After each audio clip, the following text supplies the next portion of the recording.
রাস্তায় শুয়ে আছে, দেখেছো?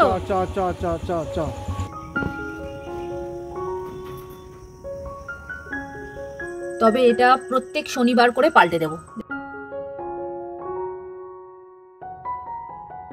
এইভাবে নিখুঁত একটা তেজপাতার মধ্যে লবণ দিয়ে নিতে হবে।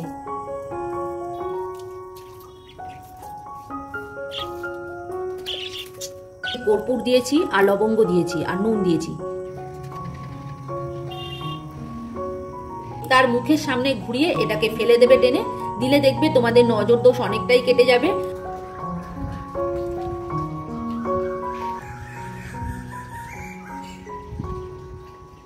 রাধে রাধে বন্ধুরা, নমস্কার।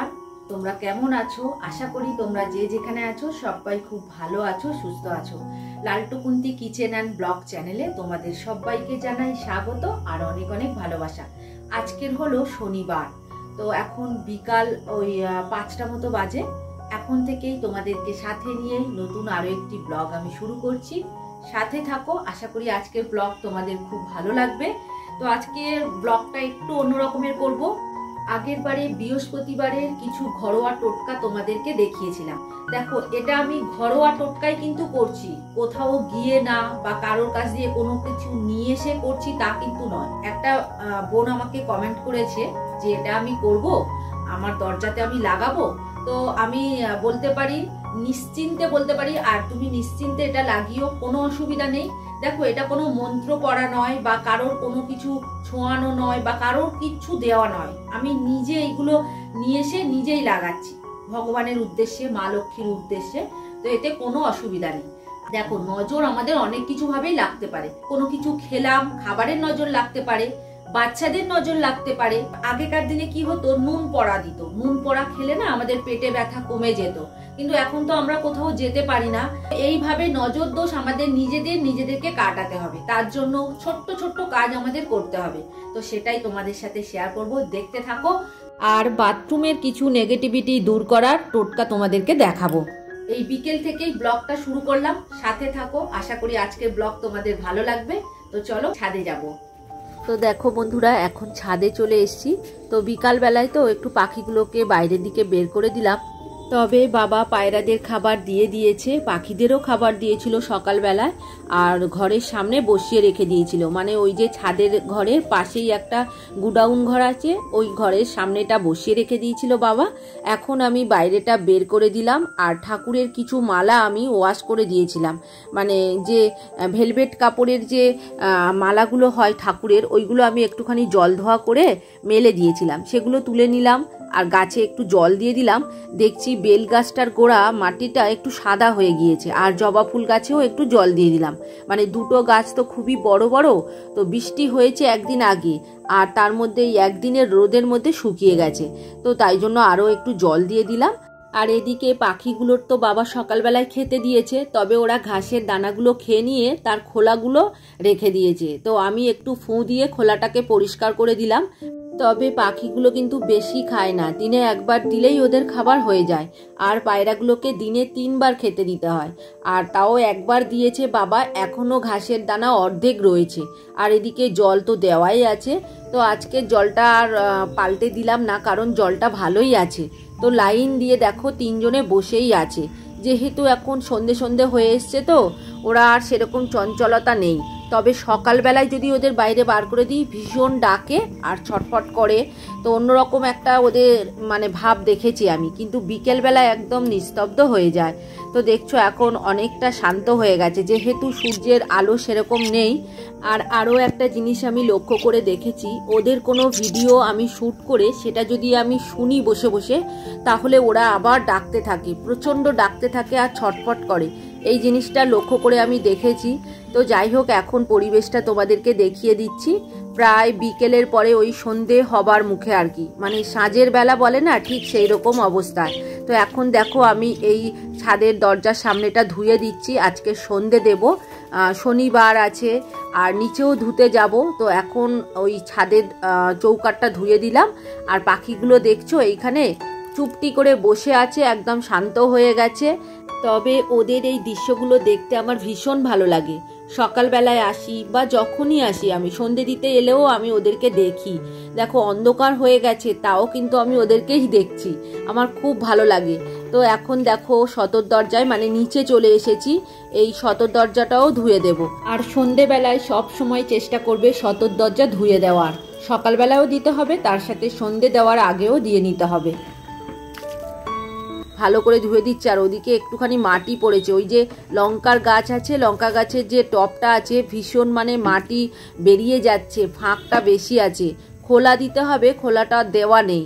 তো এখন দেখো ওই যে বাসন ধুয়ে নিচ্ছি, ছাদে চলে এসেছি, এরপর সন্ধে দিতে যাব।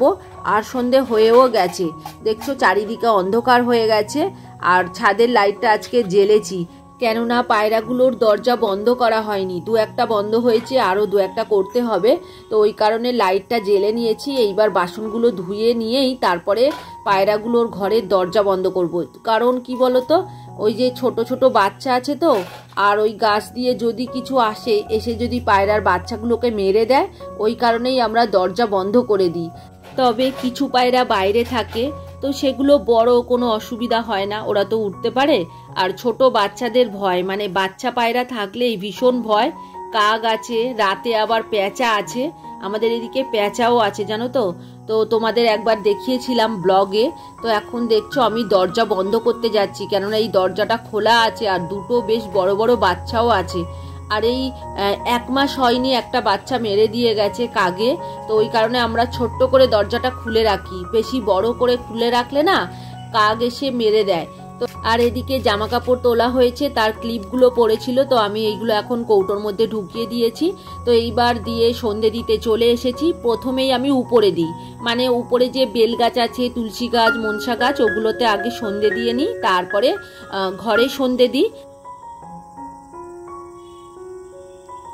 তারপরে গিয়ে নিচে তুলসী তলায় সন্ধে দিই। তো আজকে লবণ দিয়ে কিছু টোটকা তোমাদের সাথে শেয়ার করব। আগের বারের ব্লগে কিছু টোটকা তোমাদের দিয়েছিলাম বৃহস্পতিবারে, তো সেগুলোতে আমি অনেক ভালো ফল পেয়েছি আর অনেক সুন্দর সুন্দর কমেন্ট এসছে। তো এই কারণে আবারও আমি শনিবার কিছু টোটকা তোমাদের সাথে শেয়ার করব।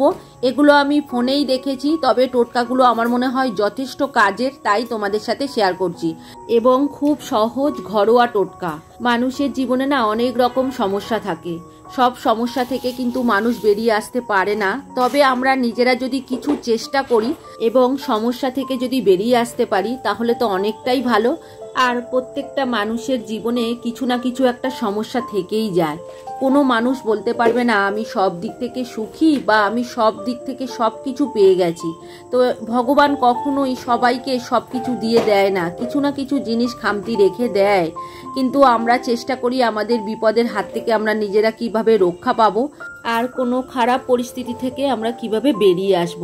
এই ছোট্ট ছোট্ট রেমিডি বলতে পারো বা টোটকা যাই বলো না কেন, সেটা করে যদি আমাদের সমস্যা থেকে আমরা বেরিয়ে আসতে পারি, তাহলে এর থেকে ভালো আর কিছুই হতে পারে না। তো চলো, ভগবানের ভোগ দেওয়া হয়ে গেছে, এইবার আরতি করছি। সন্ধে দেওয়ার পরে আমার অনেক কাজ আছে, বর্মশাই আসবে, তো ওর সাথে আবার আমার বাপের বাড়িতে যাব।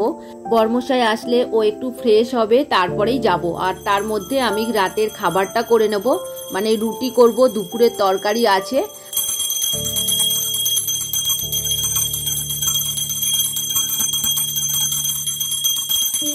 ওই কুমড়ো আলুর তরকারি আছে, ওটা দিয়েই রাতে রুটি খাওয়া হবে, মানে দুপুরেই বানিয়ে রেখেছিলাম রাতে খাওয়ার জন্য।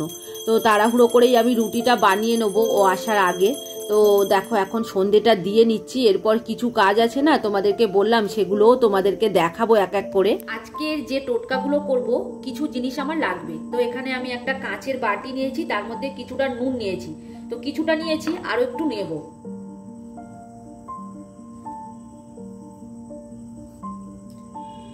দেখো এখানে নুন নিয়ে নিয়েছি, নুন লাগবে, লবঙ্গ লাগবে আর কর্পূর লাগবে, আর তার সাথে তেজপাতা লাগবে। তো চলো আগে একটা ভালো তেজপাতা নিয়ে নিই, নিখুঁত তেজপাতা। এই 3টে নিখুঁত তেজপাতা পেয়েছি, একদম নিখুঁত। এগুলো আমি ঠাকুরের কাজের জন্য রেখে দেবো, মানে একটুও ছেঁড়া ফাটা নয়, ফুটো নয়। তো এখান থেকে আমি একটা নিয়ে নেব, আর দুটো নিয়ে এই বোতলের মধ্যে রেখে দিলাম। আগের একটা আছে আর এটাও রেখে দিলাম, আবার অন্যদিন কাজে লাগাবো। আমাদের বাথরুমে নেগেটিভ এনার্জি কিন্তু বেশি থাকে, তো বাথরুমের নেগেটিভ এনার্জি দূর করার জন্য আমরা কি করব, এই যে লবণ নিয়েছি, এইবার লবণটার মধ্যে আমি 5টা লবঙ্গ দেব। এটা কিন্তু তোমরা ঘরেও রাখতে পারো কিংবা বাথরুমেও রাখতে পারো। তো দেখো, তোমাদের যাদের অনেক রকম সমস্যা হচ্ছে, বাড়িতে অশান্তি চলছে বা অন্য কোনো সমস্যা হচ্ছে, তো এইভাবে 5টা লবঙ্গ দিয়ে দেবে। অনেক রকম সমস্যা থেকে মুক্তি পাওয়া যাবে। ফুলযুক্ত লবঙ্গ নিয়েছি, 5টা দেব। তো দেখো, এখানে 5টা লবঙ্গ আমি সাজিয়ে নিয়েছি। এইবার দেখো, কর্পূর নিয়েছি, তবে অত বড় দেব না। এই একটা দিলাম, আরো একটা দিয়ে দিলাম। তো দেখো, এই যে কর্পূর দিয়েছি আর লবঙ্গ দিয়েছি আর নুন দিয়েছি, এইটা তোমরা চাইলে বাথরুমে রাখতে পারো, বেডরুমে রাখতে পারো, ডাইনিং রুমে রাখতে পারো। তো যে কোনো জায়গার ঘরের একটা কর্নারে সুন্দর করে রেখে দেবে। তবে প্রত্যেক শনিবার করে কিন্তু পাল্টে দিতে হবে। বাড়ির মধ্যে সবথেকে বেশি নেগেটিভ এনার্জি থাকে কিন্তু বাথরুমে, সেক্ষেত্রে তোমরা বাথরুমে রাখতে পারো। তবে শনিবার করে তোমরা এটা পাল্টে দেবে। এইভাবে নিখুঁত একটা তেজপাতার মধ্যে লবণ দিয়ে নিতে হবে। মানে এই তেজপাতা সমেত লবণটা বাথরুমে গিয়ে জ্বালিয়ে এটাকে ফ্লাক্স করে দিতে পারো বা ধুয়ে দিতে পারো। তো যাই হোক, এইভাবেই কিন্তু আমাদের বাথরুমের নেগেটিভ এনার্জি দূর করতে হবে। তো অনেকেই আছে বাথরুমে যেতে ভয় পায় বা বাথরুমে গেলে একটু মানে গা ছমছম করে। অনেক বাথরুম আছে যেগুলো ঘরের মধ্যে না, ঘর থেকে একটু দূরে। তো সেই সব বাথরুমে কিন্তু এইগুলো করতে পারো। তো তোমরা গিয়ে কি করবে, নিখুঁত একটা তেজপাতা নেবে, তার মধ্যে লবণ দেবে, দিয়ে এটা জ্বালাবে বাথরুমে। জ্বালিয়ে এই যে ছাইটা হবে বা যে অবশিষ্ট জিনিসটা থাকবে সেটা ধুয়ে বার করে দেবে। দিলেই বাথরুমের নেগেটিভ এনার্জি কিন্তু দূরে চলে যাবে। আর ঘরে তোমরা এইভাবে লবঙ্গ আর কর্পূর দিয়ে রাখবে, বা এটা বাথরুমেও রাখতে পারো, তাহলে বাথরুমের নেগেটিভ এনার্জি দূরে চলে যাবে। কারণ নজর লাগলে তোমরা কি করবে, দেখো এইরকম নুন নেবে একটুখানি, নিয়ে এরকম মুঠোই করে ধরবে, ধরে ঘড়ির কাঁটার বিপরীতে ঘোরাতে হবে তার মুখের সামনে। মানে কি বলতো, ঠিক ঘড়ির কাঁটা তো এইভাবে ঘোরে, তোমরা এইভাবে ঘোরাবে, মানে উল্টো করে ঘোরাবে। হ্যাঁ, উল্টো করে ঘুরিয়ে তার মুখের সামনে ঘুরিয়ে এটাকে ফেলে দেবে টেনে। দিলে দেখবে তোমাদের নজর দোষ অনেকটাই কেটে যাবে। তো চলো, এইটা নিয়ে আমি যাই, তুলসী তলায় সন্ধেও দেবো আর এগুলো আমি পজিশনে রেখেও দেবো। তো দেখো, এটা শোকেশের মাথার উপরে এই কর্নারে আমি রেখে দেবো। তবে এটা প্রত্যেক শনিবার করে পাল্টে দেবো। দেখছো, এটা রেখে দিলাম, এখানটায় থাকবে। আজকে তো কোনো রেসিপি তোমাদের সাথে শেয়ার করিনি। তো চলো, রাতের বেলা আমি আজকে আমের আচার বানাবো, সেটাই তোমাদেরকে দেখাবো। এখন রাত 10টা বাজে। বর্মশাইয়ের সাথেই বাপের বাড়িতে চলে এসেছি। আজকের আমে টক ঝাল আচার বানাবো। আর গতকাল ঝড় হয়েছিল, তো অনেকটা আম পড়েছে, সেই আমগুলো নিয়েই মা ধুয়ে কেটে রোদে দিয়েছিল নুন হলুদ মাখিয়ে। এখন আমাকে ডেকেছে আচার বানানোর জন্য। আর আমি ওই যে আগের বারে আমের আচার বানিয়েছিলাম, তো উনি ওটা দেখেছে, দেখে বলছে আমাকে একটু বানিয়ে দে। আসলে কি বলতো, বানাতে পারে, কিন্তু এখন আর অতটা ধৈর্য নেই। মানে কি বলতো, শরীরটা খারাপ, তো ওই কারণে আর কোনো কিছু করার এনার্জি ওনার নেই। তো যাই হোক, এখন দেখো আমি চলে এসেছি, আসলে বানিয়ে দেবো আর আমিও কিছুটা নিয়ে যাব। 4 রকম মশলা নিয়ে নিয়েছি, জিরে, ধনে, মেথি, মৌরি আর সর্ষে, আর কিছুটা শুকনো লঙ্কা নিয়েছিলাম। নিয়ে একটুখানি হালকা করে ভেজে নিয়ে মানে ঠান্ডা করতে দিয়েছি। ওটা মিক্সি বাটিতে 1-2 বার মতো ঘুরিয়ে নেবো। পুরো পাউডার কিন্তু করব না, ওই 2-1 বার ঘুরিয়ে নেবো। তো এখন দেখো, কড়াইতে তেল দিয়ে দিয়েছিলাম, বেশ অনেকটা পরিমাণে তেল দিয়েছি। এইবার তার মধ্যে শুকনো লঙ্কা আর 5 ফোড়ন দিয়েছিলাম। তো এইবার দেখো, ওই আমগুলো দিয়ে দিয়েছি, দিয়ে একটু নাড়িয়ে চাড়িয়ে নিয়েছি। নুন দিয়েছি, গুঁড়ো লঙ্কা দিয়েছি, একটুখানি হলুদ গুঁড়োও দিয়েছি। এইবার ভিনিগার দিচ্ছি। ভিনিগার দিলে কি হয় বলো তো, আচারটা অনেক দিন ভালো থাকে, নষ্ট হয় না। তো দেখো, ওই কারণে একটুখানি ভিনিগার দিয়ে দিচ্ছি। তো দিয়ে আবারও ভালো করে নাড়িয়ে চাড়িয়ে নিচ্ছি। মানে আমটা সিদ্ধ হয়ে যাবে, অর্ধেক সিদ্ধ হবে, পুরোপুরি সিদ্ধ কিন্তু হবে না। তো এইভাবেই কিন্তু আমি আচারটা বানাই। আগের বারে তোমরা দেখেছো আমি এইভাবেই বানিয়েছিলাম। তো এখন পুরো মশলাটা আমি দিয়ে দেবো। এর মধ্যে শুকনো লঙ্কাও আছে, যেহেতু একটু ঝাল ঝাল খাবো, তো ওই কারণে পুরো মশলাটা দিয়ে দিয়েছি। তো দিয়ে আবারও ভালো করে নাড়িয়ে চাড়িয়ে মাখিয়ে নেবো। তবে তেলটা একটু কম হয়ে গেছে, যেহেতু আমরা তেল খাবো না, আচার খাবো কিন্তু তেল খাবো না। তোমরা যারা তেল খেতে ভালোবাসো মুড়ি বা ভাতে, তোমরা একটু বেশি করেই তেল দেবে। দেখো, আমি অল্প তেল দিয়েই কিন্তু আচারটা বানিয়ে নিচ্ছি। তো দেখো, আচার বানানো আমার হয়ে গেছে। এবার জুড়াতে দেবো। তবে এইবার দেখো পাখার তলায় নামিয়ে নিয়েছি, তো আমি কিছুটা নিয়ে যাব। তো এবার গিয়ে খাবে। কটা বাজে জানো? 11:10। হ্যাঁ, সবাই ঘুমিয়ে পড়েছে। দেখো ওই পাড়ার লোক, এই পাড়ার লোক সব ঘুমিয়ে পড়েছে। খালি আমরা জেগে আছি। তো এই দেখো গেটে তালা পড়ে গেছে। রাস্তা একদম ফাঁকা গো, একটাও লোক নেই। রাত্রি হয়ে গেছে, লোক থাকবে কি করে? এই দেখো কুকুরেরা পাহারা দিচ্ছে গো রাস্তায় শুয়ে আছে। তাহলে চলো বন্ধুরা, আজকের ভিডিও আর বড় করব না, এখানেই শেষ করব। তোমরা সবাই খুব ভালো থেকো গো। আর আজকের টিপসগুলো কেমন লাগলো কমেন্ট করে অবশ্যই জানিও। আর নতুন বন্ধু হয়ে থাকলে চ্যানেলটিকে সাবস্ক্রাইব করে দিও। আজকের মতো এখানেই শেষ করলাম, এবার দেখা হবে পরের ভিডিওতে।